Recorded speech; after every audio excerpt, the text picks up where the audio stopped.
When was the last time you did a fitness test? A fitness test that pushed you to your limit. You got an FTP number and you were super proud of it, but then you thought, oh shit, I have to do that test again. A lot of testing can actually become very difficult for people, and it becomes a very much behavioural response rather than a physical response. What does that mean, coach? It means if you got 200 watts in your last FTP test, you're going to get 201 in this one, regardless of how hard it is.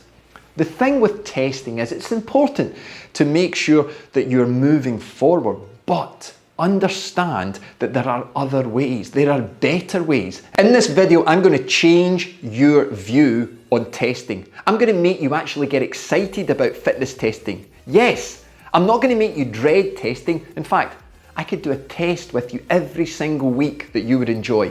Increase your accountability, increase your baseline numbers, and actually give you motivation to turn up and get excited about fitness testing. Coach, are you on drugs? No, it's true. Let's get into the video. I'm going to use a character who's part athlete and part made up, okay? And he's called Bob. Or Rab, as we say in Scotland. Now, Bob is 51 years old. He's 177 centimetres tall. He's 80 kilograms. He's single at the moment, likes dogs. You don't need to know that. Okay, right, but he's 80 kilograms. Now, in his 20s, Bob was 75 kilograms when he raced. In his 40s, he reached 100 kilograms. So he's got it back down, and 80 is a good fighting weight. He has an FTP of 200 watts. He has an FTHR, his threshold heart rate, his best 20-minute heart rate, of 180. So what we're going to do is we're going to set some zones for Bob, and I'm going to show you the tests that I have done with Bob, not his real name, and then show you how to stretch your zone 2 with the most beautiful, easy test that you can do almost on a weekly basis. Now, this is part of my Longevity of Motion course, which some of you will have access to within school, and others will be crying out, trying to break down my door to get inside this course because it is amazing.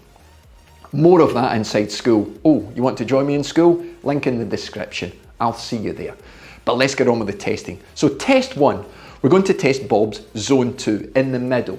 So from his 200 watt FTP, we've got a zone 2 of 110 to 150 watts. A big range, 40 watts. Now, how do we test that?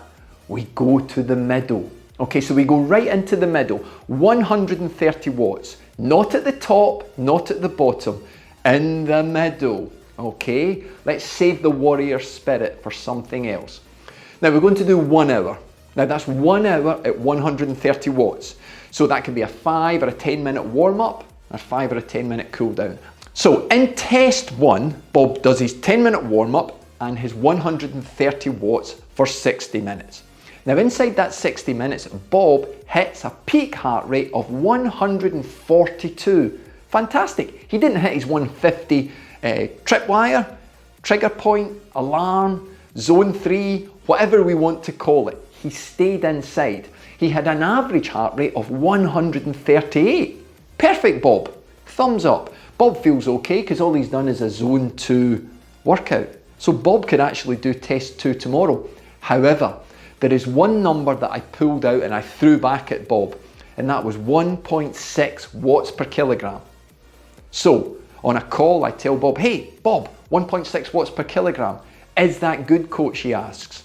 No, we're going to stretch you to 2 watts per kilogram. What, at zone 2? Yes. So that's where I'm already thinking I'm going to be rounding this number up. So where are you right now in the middle of zone 2 for at least 1 hour? You ready for test 2?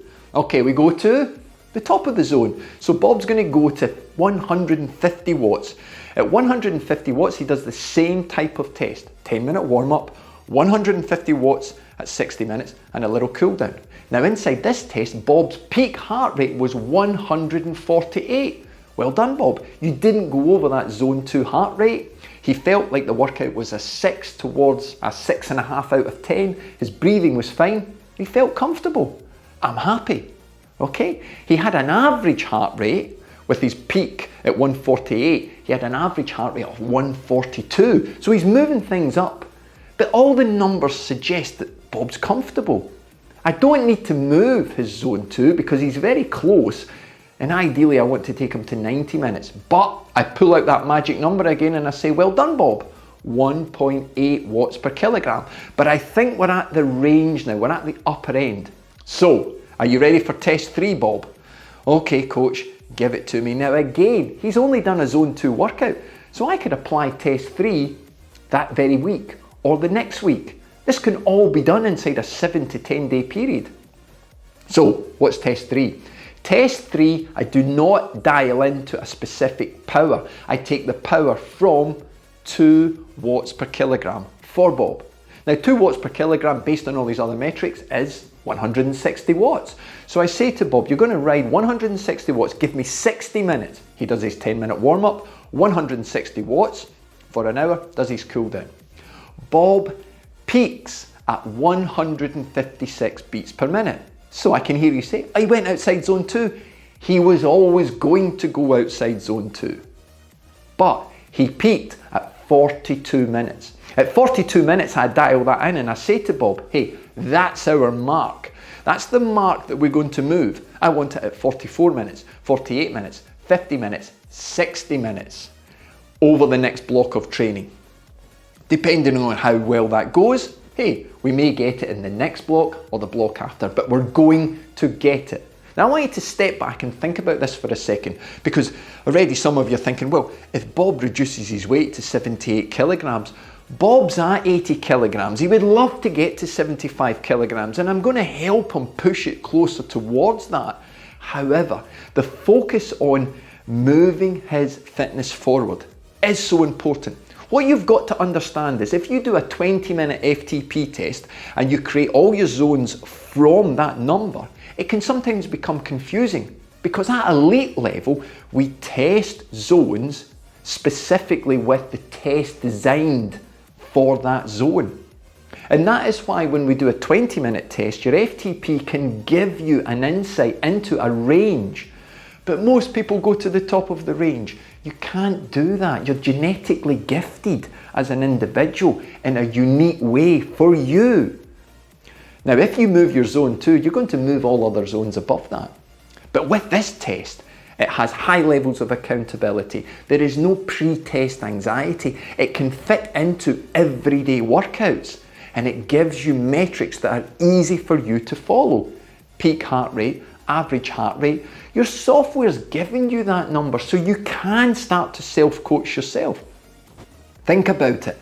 Over a period of 1 month, 2 months, 3 months, 90 days, how far could you move your power to weight?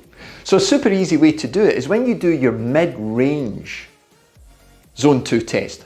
Where does your power to weight come out at? And you're already thinking about rounding up. I would only ever round up to 0.5 or a 0. So if you finish your upper zone 2 test and you come out at 2.1 watts per kilogram, you're going to move to 2.5. If you're 2.7, you move to 3. Okay? Anyway, look, this is simple, easy to do. Give it a go. Hey, let's take a pause for a second. I want you to write review in the comments, because 2 lucky people are going to win a free training review from the point of upload for 10 days. I'll run the competition. Get in touch. You've got nothing to lose. You might get lucky, and I'll help you with these tests. P.S. No Bobs were injured in the testing of their zone 2 during this period. Why did I use Bob? Because I like the name. Hey folks, you take care, keep smiling, and remember, you can join me inside school where I go through more of this type of information, and also you might be one of the lucky ones that will come into the Longevity of Motion course, which is starting first cohort 1st of January 2024. Ooh, exciting. You take care. What's on my screensaver? You can't see it because it's blurred out. Beautiful images of the best place in the world to cycle, the Scottish Highlands. See you soon. You take care. Oh, I'm coming, Glencoe. I'm coming for you.